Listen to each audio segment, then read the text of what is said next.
Hey everybody, and welcome to the Johansson show. It's Kurt, and today got another interview where I'm looking in the wrestling scene throughout Southeast Asia. This time returning to Singapore with, you can see it on his t-shirt, GrappleMax's Smart Dave. Dave, thank you for coming on. Thank you for having me. It's a pleasure. Really excited.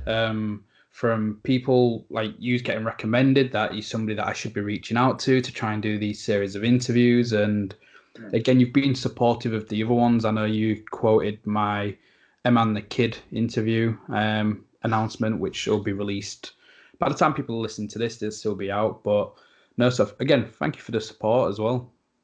Yeah, no problem. Just doing what I can to support the local scene and the international scene.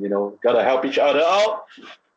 Yeah, definitely. And that's what this series is about, really, is just trying to show people more about the wrestling, whether that's in Singapore, Malaysia, Philippines, just trying to, because it's such a talent pool out there that's not getting utilized, in my opinion. And I think from doing these interviews and doing research, from the growth over the last couple of years, it's been absolutely fantastic. And you're a huge part of that with GrappleMax. Yeah. So funny that you mentioned that the pool is so huge. There's so many of us in the Southeast Asian scene. Uh, like you said, there's so many booming talent right here in Southeast Asia. Like as you said just now, Eman the Kid is one of them. Yeah. We've also got guys from the Philippines. We also got guys from Malaysia, and even right here in Singapore, right in GrappleMax, we have many upcoming wrestlers such as like DJ Carl. I'm not sure if you have seen his stuff yet, and Hotshot Wilson, right? So many talents in Southeast Asia out there. Unfortunately, because of COVID, there's very limited things that we can do right now. Yeah. Yeah, it's ruined everything. But whilst you mentioned because of COVID and the limited things, I mentioned it before we started recording. Your videos that you've recently been putting up on Twitter, where it's showing like contact no problem, and you're doing all these different spots, making sure you're not contacting each other. What's that been like to make sure you're still getting that training in, but adapting to make sure you're still staying safe?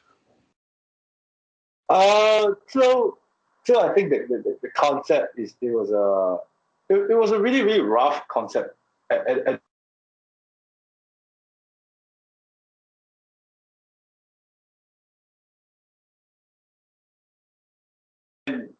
and kind of like wrestling is all about contact, right? So how do we take that and make it into something that's fun but still wrestling, right?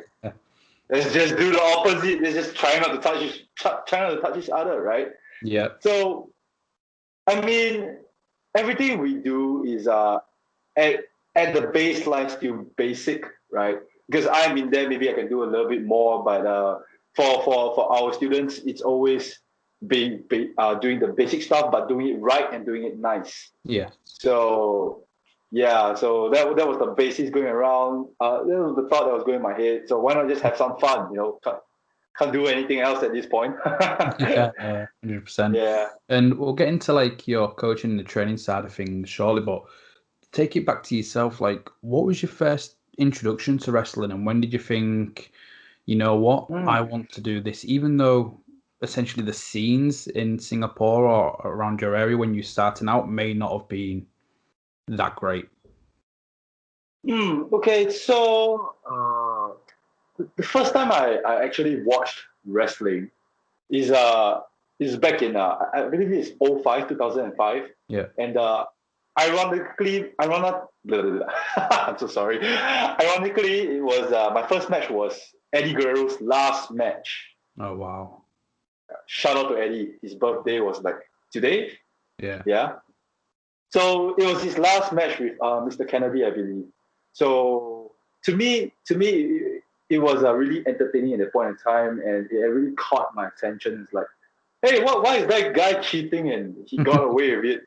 And it's like, what is going on, And I tuned in the next week, a week after that. So that was how wrestling started out for me when I was about like 11 years old. Yeah. I got real interested when I was 11 years old. But back then, right? Back then, we didn't have professional wrestling in Singapore. In fact, in professional wrestling back then, Southeast Asia in general wasn't really there to begin with, right? So, fast forward like about 6-7 years later, and then there was a small company started out saying, "Hey, we're doing pro wrestling now. Come down and try out and join us," and something like that. And I just didn't think any further. Boom! I just went for it, and here I am today with GrappleMax. Fast forward about 7 years. So I debuted in 2013, and it's been 7 years since then. So what year was it that you started training then? I started training in 2013, the start of the year, and then towards the end of the year, I did my first match. Nice. What was the training like for you? Who was training you, and what was the facilities like for training? Was you on just mats, or did you manage to get a ring? So for GrappleMax, when GrappleMax first started out, right, it was all mats, right? So we were inspired by I'm not sure if you heard of Gatoh move. I think right now they go by Choco Pro, right? Yeah. So we were very heavily inspired by Gatoh move, Japanese wrestling dojos like Michinoku Pro Wrestling. Yeah. So it's heavily based from that and influenced from that. So I'd say about 2 to 3 years of operations, and we finally got ourselves a ring, which is the one that you see in my videos. Yeah. So yeah, but we still train on our mats. Okay. So we take equal importance to mat training as well as in-ring training. Yeah. Both are equally important. So yeah, that's what our wrestling scene is like now in GrappleMax. Yeah. But of course, no contact. Who was it that was training you when you started training? Okay, so back then it was a really, really small community. Back then, it was just a group of us. I'm sure you've met Andrew, the statement. So yeah, he was the head trainer at that point of time, and then I got my first lessons from him. Yeah. Yeah. What was it like training under Andrew? a lot of squats. Yeah. A whole lot of squats. Yeah. So it's really the same as anywhere you go, especially in Japan. So yeah, same training. Yeah. Has there been anybody else other than Andrew that's helped you with your training before you made that debut? No. So the thing is, again, because the Southeast Asia scene was so small at that point of time, and there were not many people who knew about us. One guy who came down to Singapore often was Ho Ho Lun. Yeah. And Jason Lee as well, who is now currently with Dragon Gate. So they came down off shows, and as the years went by, as we got more exposure and we had more people coming into Singapore, people like Masa Takanashi, right, from DDP, Emi Sakura, right, and Dick Togo. So from there we start doing the networking and everything, and after like 3 or 4 years, I went overseas myself. Yeah. In fact, last year I went to Japan. I went to Japan and trained other Michinoku Pro Wrestling. Oh, wow. So that's with Dick Togo, Musashi, so the likes of them. And then I then moved on to Tokyo and trained with Emi Sakura and Masa Takanashi. Oh, wow. Gatoh move, yeah. Yeah. I've heard so much good stuff regarding Emi Sakura and what she's been doing with Gatoh move, and she's the best. She's the best. Hands down, she's the best. Yeah. What's it? So with the 4 people you said in the 2 different training schools you've just done in Japan, what was the difference between them both, and what did you feel like you learnt from those 4 individuals? So it's more of 2 groups per se, because Dick Togo, training under Dick Togo and Musashi, both of them they were from Michinoku Pro Wrestling, and Michinoku Pro Wrestling really focuses on the the basic stuff, the really, really big. And I'm not talking about like, is your suplex great or is your back suplex great? No, none of that. It's about rolls, more rolls. It's all really basic. And like they keep we keep practicing it so we become really perfect. When we do it seamless, our bumps have to be great and stuff like that. And then we go into the wrestling part, and that's like 2 hours worth of workouts and rolls, anything gymnastic wise. Yeah. All the basics. Yeah. So that was with Michinoku Pro Wrestling. Garumo also the same, but a little bit different at the same time. So they have a unique way of, because they're a group of girls, right? And they, some of their roles differ from Michinoku. Yeah. And some of their techniques are different as well. So it's nice seeing two sides of the coin. It's got Garumo is more flashy, right? But it's all nice, yeah. Yeah. So that was my experience. Do you feel like your conditioning's got a lot better from doing those from training in Japan then? Yeah, definitely. I mean, like, I can go ahead and say that I went to Japan and came back a different person. Amazing. So like everything they do is they seek out perfection. Yeah. Everything they do, they seek out perfection, and like not just cardio, even technique, even the mindset changes. Yeah. So yeah, I think training in Japan has done a huge favor, both personally and professionally. Oh, brilliant. So with your some say your students in GrappleMax, would you be recommending them? Look, if you get the opportunity, go to Japan, go train. For sure, any day, all day.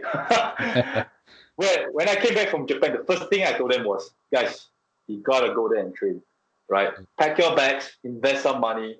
You want to be a wrestler, you want to go pro on this, go there, right? Go to Japan, go get some experience, train with them, right? Your life will change.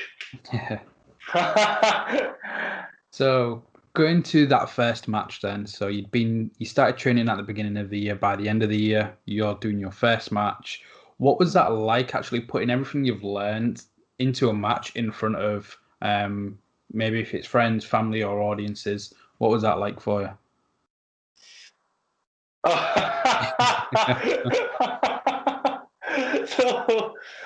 So like I think I can say the same for at least 90% of the people out there. Right? The first match, the first thing you get is butterfly, right? And no matter how prepared you are, how good you are, it's just like, damn, I'm gonna go out there in front of like 200 people. And what if on the way to the ring I kind of like slip and fall on my face? Stuff like that, you know. Yeah. So I mean, it was nerve wracking. It was super duper nerve wracking, but it was fun in the end. It went by so fast. It went by really fast. I think I had a 15-minute match or so. It felt like 5. So, I mean, I wouldn't say I want to go through that feeling again, but hey, man. So, like, how long until, like, how many matches in? A lot more confident, and was it with GrappleMax that you made your debut? No. So again, back then it was small community. I believe you know Andrew's part of SPW. So back then it was just SPW, and then when I separated, I parted ways from them. I went to GrappleMax. So I made my debut with SPW, and since a few years later I started working with GrappleMax. Yeah. Okay, so let's get into that change then. So we've gone from SPW to GrappleMax. How long had GrappleMax been around until you joined them, or did you join them from the start? I'd say I joined them pretty soon after they first started. So it wasn't too long. Yeah. What prompted that change? What prompted you to go from Singapore Pro Wrestling to GrappleMax? I think most importantly, it was a difference in ideals. Yeah. So I wouldn't go too much into that. So it's just like there's some things that you couldn't agree on, and then Creative like, differences. hey, you could say that. Yeah. So I said let's just part ways, and yeah, that was it. So what was it like when you came up to GrappleMax then? Like, were people welcoming? What was your first match like for them? When I first went to GrappleMax, okay, so the wrestling community in Singapore is pretty small. Yeah. So at that point, I've been like wrestling for about 3 to 4 years already. So the new up and coming wrestler had one way or the other heard of me before. Yeah. So of course they were very very welcoming. They were warm, very nice, and then again it was one of that first match feeling, just in a different place. Yeah. Yeah. So like again there was the butterflies. Like I wanted to live up to expectations and make the match good. Yeah. So Who was your about, debut? Who was your debut against? I believe it was a tag team match.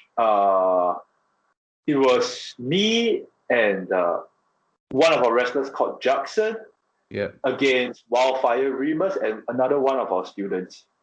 Yeah. Nice. What year was this in? Sorry? What year was this? Oh, this was 2018, I believe. 2018. Okay. Yeah. Mm. So you started working there, and again, you mentioned it earlier. You do training and stuff like that. So when was the first time you started helping other people and started helping them train? Oh, the moment I went to GrappleMax, the first thing I wanted to do was actually the first thing I had in mind was, okay, now that I'm here, how do I help Yeah. these kids out, right? These guys are still pretty green. They're fresh on the scene, you know. I wanted to give back as much as I could, because the most important thing is, again, because we are a small community, it's quite a small scene, right? You always want to grow the foundation. You want to nurture these guys, help each other out, and we all win together, right? Yeah. So the founder, Greg, and the co-founders, Greg and Dennis, they offered me to, hey, since you already have experience, why don't you like help us coach our guys? Oh, And yeah, and I said, yeah, sure, right? Sure, why not? It's the best way to go about sharing experience and whatnot. And never look back since, you know. so have you faced any of your students yet then? I imagine you have. Plenty, yeah. Yeah. So GrappleMax is the way we do our shows is we always try to, how am I gonna put this? Like, we have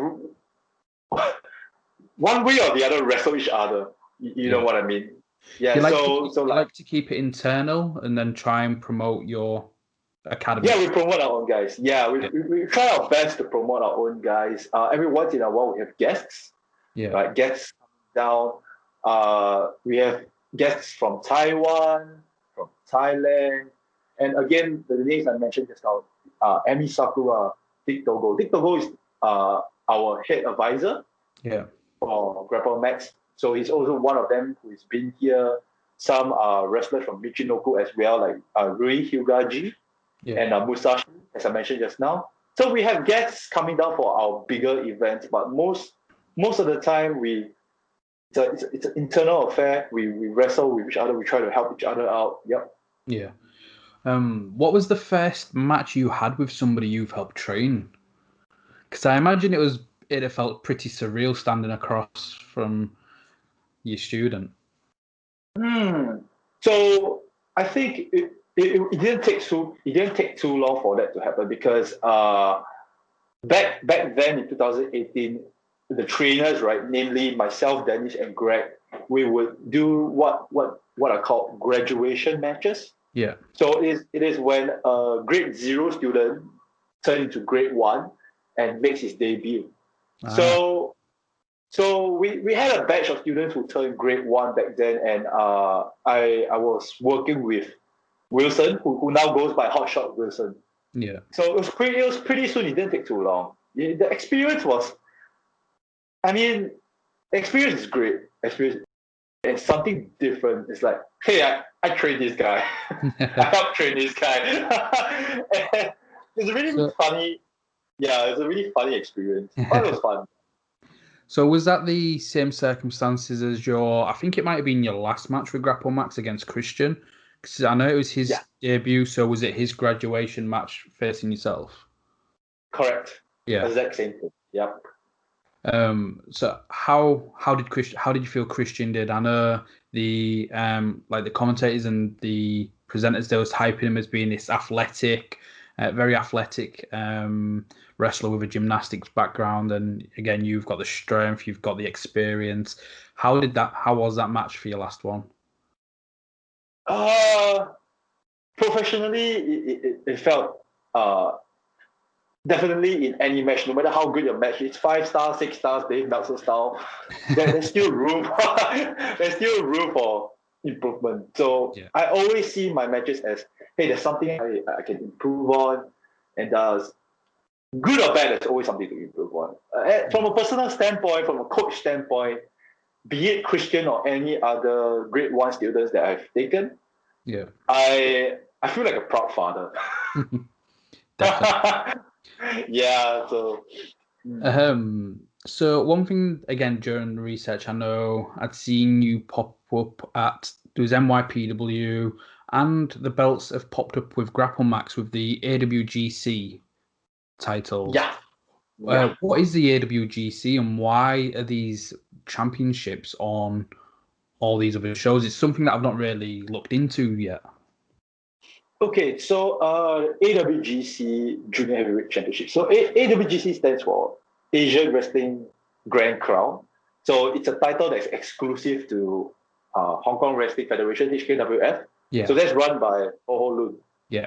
So why it got to GrappleMax is because I was there for one of the shows and I won the title. I believe this was in 2018 as well. Yeah. So I brought the title back to Singapore, defended it, lost it to Shaukat from Malaysia, went back there to collect my stuff, and came back to Singapore. Yeah. I think it's so cool the fact that there is so many different companies that are wanting to work together. They're trying to build each other up.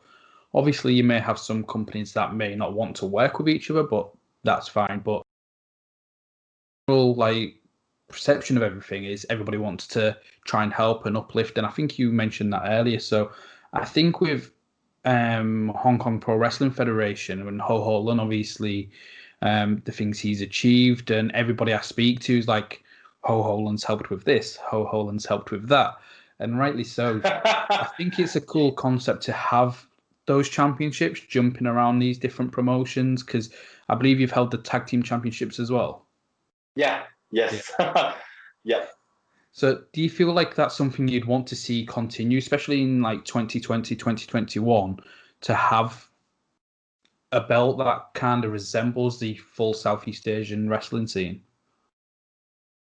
Well, I mean, if we look at the broader picture, it's always nice to have one title that represents the entire scene. Then again, it will really have to depend on the willingness of each company to work with each other. Yeah. So at the end of the day, the Southeast Asian wrestling scene, but I can't say that in one full sentence. Sorry about that. The Southeast Asian wrestling. I've been trying to do it all these times, and I'm like, I've only just started learning how to do it. What a mouthful, right?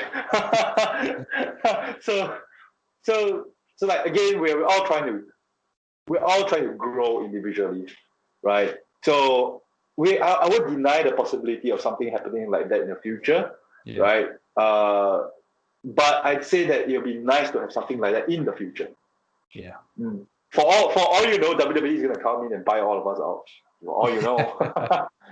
Well, Southeast Asia NXT. I don't know. Since you've mentioned that, because I have asked a few different people, including Ho, if he thinks this would work, and you've heard all the different rumors that NXT Japan was going to be a thing. But what and when they've been doing that, they've been getting more Japanese talent signing. Kairi Sane's just signed a new contract to be based in Japan, so that's fueling a lot more rumours. But whilst all this is going on, WWE are coming into Southeast Asia, putting on seminars for everybody coming around the world to do tryouts. Do you think it's something that could happen? Do you think WWE may do like a NXT Asia, or even if it's NXT Japan but outsourced? Again, like in wrestling, they always say never. Yeah. Right. So long as there's a few of rice paddies. That's a very strange comparison, but so long as there's growth in a scene, any scene, right? So long as there's marketable growth, I really don't think that it's impossible. Yeah. So maybe, who knows, right? 5 years down the road, 10 years even, maybe, right? We will see such a thing. But for now, maybe not too soon. I don't think it'll happen too soon. Yeah. I think obviously the COVID pandemic, that's had a massive impact, and that'd have changed a lot of their plans. Yeah. However, if you got the call and was like, right, Dave, we're doing NXT Japan, we will be wanting to use different talent from around Asia, because to do it with NXT UK, although it's NXT UK, we've got people from Austria, Germany, Russia, Italy, Spain, France, so we get all the other countries coming in. So if there was like, Dave, we want you to pack your bags, move to Japan, and be part of our NXT Japan Performance Center, is that something you'd be interested in? Well, first of all, an opportunity is an opportunity, right? So in wrestling, if you have an opportunity to grow, to go and get more experience, I think, yes, definitely. Yeah. But personally, WWE is not my end goal. Okay. Yeah. So at the end of the day, it all boils down to personal goals. Yeah. And some people want to be in WWE, some people want to be in Japan. So it really, really depends. Yeah. But for the experience, definitely, for sure. It's funny you should say that. I did an interview earlier this morning with somebody based from Scotland, and she'd taken a couple of years out. She's just come back, and since she's come back, NXT UK is a thing. So I asked her the question. I was like, "Is that something you're interested in?" She's like, "No." Like, she's just happy wrestling. She works her job, but she doesn't want to wrestle for full time. She does it as like a hobby. And second interview of the day, and you're like, not main. It's refreshing to see. It really is refreshing to see that it's no longer everybody's be all end all, because there's so many opportunities out there, and it can be so creative. So, is Japan your main goal? Working in Japan? Yeah. So Japan is definitely my main goal. Because number one, because I've grown up loving their culture. Yeah. Right. So it only makes sense for me to be somewhere where I can enjoy myself in. Yeah. So, and I've also had this love for Japanese wrestling for a really, really long time. Yeah. So I think that's probably one of the main reasons why that is my end goal. Yeah. Have you got a specific company that you prefer in Japan, or because there's so many different amazing companies? I can't say for sure, because like as of now, I don't think I'm good enough yet to be in the bigger companies. But should the opportunity arise, I'll be there for sure. What if they offered you a spot with like the Young Lion system they've got out there? Here you are, you've been wrestling for several years, you've been coaching people, but they're like, we like you, we want to pick you up, but we want to train you in our style. Come be a Young Lion, and whether that's Dragon Gate, All Japan, New Japan. Is that something you'd consider? I'll pack my bags right now. Yes, for sure. Yes, yeah. No, yeah, for sure. So when you're trying to look back, especially we'll stick with GrappleMax for this question, like, what are your proudest moments? And when you think of if somebody from one of those Japanese companies was like, right, Dave, we want to see 2 matches of yours from GrappleMax. What are those 2 matches you're going to give them? I think one of my best matches is with Greg. This was at one of our shows called Showcase 10. Yeah. And then, to be honest, the second match, I give them any match that's with one of our grade 1 graduates. Yeah. Yeah. So I think in GrappleMax, I can't say that I had a bad match because every match is a new learning experience. It's always something new. That's what makes things interesting. Yeah. Yeah. So those are the two matches: the match with Greg and any grade 1 match. Okay. So whilst we're back on the topic of the grade 1 then, for those that might be listening and aren't too familiar with GrappleMax and they want to know who are the next future stars of the Singaporean wrestling scene and GrappleMax's wrestling scene, who have you been really impressed with that's come through, gone grade 1 and doing some good stuff? Okay, so right now our highest grades are grade 3. Yeah. So I'll go with the grade 3s instead. So one of the guys that I'm most impressed with is first and foremost DJ Carl. Yeah. DJ Carl is definitely one of them. He has been training really hard. He has gone through this insane, like really insane body transformation. He's shredded. He's I don't want to praise him too much. He's not that shredded. He's kind of fat shredded. Can't praise him too much. All right, but you get the general gist of it. Massive body transformation, and he looks the part now. His basics are great. I'm so impressed with him. Other guys also include like Jackson, Showtime Val, Wildfire Remus. These are all guys who have worked from ground zero, like literally ground zero. They scratched and they clawed their way up. They earned their spot in GrappleMax. Yeah. So, I mean, that in my books is already impressive and worthy of being a future star. Yeah. Not just in GrappleMax, I mean anywhere else, right? Yeah. So we mentioned you'd gone back to NYPW to take your belt back off Shoukat. Yes. Have you had many experiences with NYPW?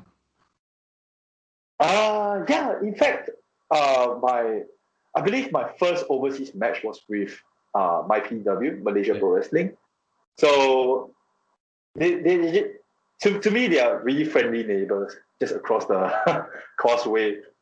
So yeah, my experience with them goes all the way back to, I believe it's 2016, so 4 years now. Yeah. So it was always a very enjoyable experience working there because everyone is so tight. It's a very family feel each time. You don't feel like an outsider. That's the main thing. So yeah, very, very nice working with them. Is there any matches of yours that stand out from your time at MyPW? I'd say the most recent one, which was last year, when I went back to collect my belt. But it's one of my more interesting matches because it was a triple threat match, and I don't have many triple threat matches. In fact, I believe that was my first triple threat match. I can't really recall. Oh wow! Yeah, so I think that was one of my more favorite matches. It was against Shoukat and Ronald Lee from Hong Kong. Oh wow! Yeah. What was the dynamic like then? So, despite you wrestling all this time, you've not had a triple threat match, and here you are in MyPW. You're not in the comfort of your own GrappleMax, and you've got that triple threat. How did you find the dynamic? So again, I think I'm sounding like a broken record now, but at the end of the day, it's just a really fresh experience. Yeah. I didn't go into it feeling like, oh dear, it's a triple threat match. I've never done this before. I am probably gonna fall on my face, right? It was more of, okay, what can I do to make this entire story more interesting, right? And it was always a what can I do perspective. instead of you know, because I really I have this I wouldn't say motto. It's just my style to try to make the best match that I can possibly give to the audience. It sounds very cliche, yes, I know, but that's how you keep quality. Yeah, definitely. Yeah. So you mentioned MyPW is your first overseas booking. What other countries have you managed to wrestle in so far? Okay, so including Singapore, it's 10 countries. Oh, So wow. I've wrestled in Malaysia, Hong Kong, Thailand, Taiwan, Macau. I'm lost now. Japan. I'm lost now. I'm pretty sure there are more. Maybe not 10, 8 of them. I'm lost now. Yeah. So, what was all those different experiences like wrestling in each of those countries, and what company were they with? So I think the greatest thing about wrestling in so many places in the regional scene is that you get to see many different types of culture. Yeah. And like I said, the Malaysia one was really family feel. In fact, most places have that family feel. It's just that you just follow different cultures of wrestling. Yeah. So when I was in Thailand, back then it was Gatoh Thailand, Yeah. right? And so Gatoh Thailand was influenced by again Gatoh Japan. So it felt very Japanese Yeah. to me. And then we had places like Taiwan. We also had places like China. So those were hybrid. Well, a hybrid of both. I feel that there was some Japanese influence, but also definitely some Western influence to it as well. And then again, my most favorite experience of all is Japan. Yeah. Michinoku dojo, yeah. It was. I know. I've seen that you was at King of Pro Wrestling in China. Is that correct? Yeah. Yeah. What company was it in Taiwan that you was wrestling? Also in Taiwan, it's a company called New Taiwan Wrestling, NTW. Okay. Yeah. And I believe there was one more country: Japan, Singapore, Malaysia, Taiwan. Which was the sixth country? Macau. Yeah. Macau. So I think I can't remember the full name, but they I don't remember the name. I always remember it as I went to Macau. So this funny story because I was only there for a month to train under Ho Ho. Yeah. Yeah. So I don't think that company exists anymore as of now. Okay. So sorry, I don't remember the name. I feel really bad right now. You can't remember everything. You wrestle for a living, you get your head hit. So we'll put that as the excuse. Yeah. Is there any other countries that are on your bucket list that you're wanting to travel and wrestle in, whether that's in Southeast Asia or America, Europe, here in the UK? I mean, anywhere and everywhere, man. Like except Antarctica, if there's ever one. Culture. I'm sorry. Long day. I'm so sorry. It's fine. So regionally, definitely the Philippines. Philippines is one of the closer and more accessible countries. Yeah. UK is definitely one of them. UK for sure. Because to my understanding, UK wrestling is completely different So everything from else. yeah. So it's a very interesting aspect that I would like to experience for myself. Yeah. And then yeah, just basically around UK, places like Germany, right? And then US.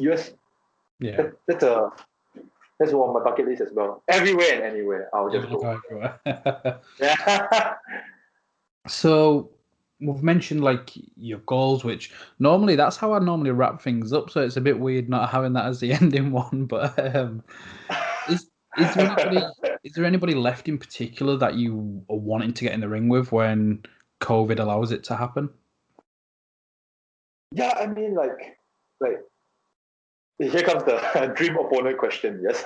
Yeah. So So in GrappleMax, let's start with be a little bit more realistic first, right? So in GrappleMax, I would most definitely want to work with everyone, for Yeah. sure, for sure. So anyone who wants to step up to plate, wrestle with Smart Dave, sure, right? I love to work with them.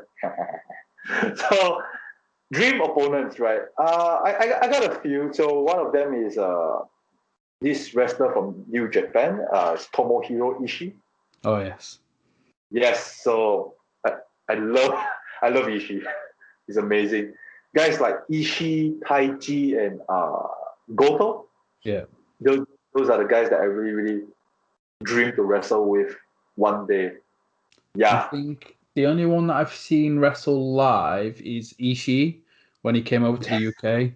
And again, I think on one of the shows, he was against a local wrestler called Rampage Brown, who's one of the best heavyweights in the world, in my opinion.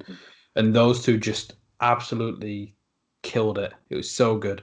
I believe it's on YouTube as well because it was for WCPW, What Culture Pro Wrestling, for their Japan World Cup leg. There was a non-tournament match with Ishii and Rampage Brown. I'd definitely recommend that if you're a fan of Ishii. And then I'd seen him wrestle Chris Hero.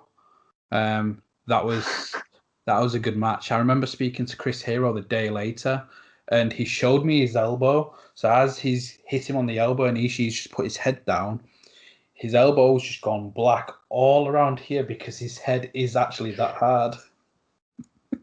Don't ever try to hit him in the head. That's not really smart. Yeah, so not a good idea. Not sure what you're doing, Chris. So again, thank you for coming on the show. If people were to check out GrappleMax, what would they expect from your style of wrestling? But also, what would they expect from GrappleMax if they've not seen it before? Okay, so first of all, thank you for having me on the show. It's been a real pleasure. I had a good 30 minutes. How long has it been? 30 minutes ish. About 40 minutes, yeah. I don't know Holy. if I've laughed so much during an interview, so that's always good. We've had a good laugh.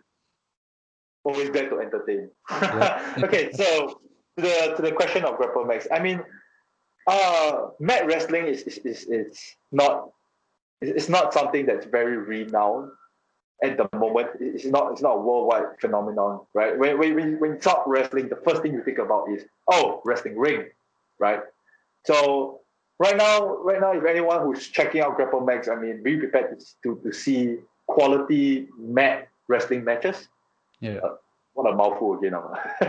Quality matches on the mat. Yeah. Yeah. So be prepared to see that. And what to expect from here on out, I can't say for sure because right now we are in very, very uncertain times thanks to COVID.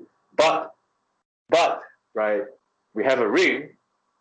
We have a ring. So expect to see more ring stuff coming out. Yeah. Oh, brilliant. So where can people find you on social media? Where can they find GrappleMax on social media? Okay, so for GrappleMax, you can search for simply just key in GrappleMax on YouTube, and then on Facebook we are called GrappleMax Pro Wrestling Singapore, and then Twitter and Instagram at GrappleMax. Oh, fantastic! Right. And where can they find you? So they can find me as Smart Dave on Facebook, and then Instagram and Twitter at Dave_GPMax. Fantastic. And again, Dave, thank you for coming on. Hopefully, whether it's a year's time or something, when GrappleMax is up and running and things are safe again, we can speak about all the next crop of talent coming through Singapore and just keep in touch with how your career is going. And again, if you ever do make that jump to come over to the UK, just drop me a message.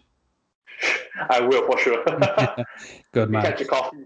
So, everybody, that was the interview with Smart Dave. Make sure you go give him a follow. Go make sure you check out GrappleMax.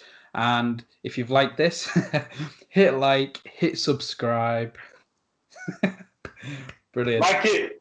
I might just crop that video out, and every time I say hit like and hit subscribe, no matter the interview, you're just there. Thank you for watching. Thank you for listening. Thanks for having me.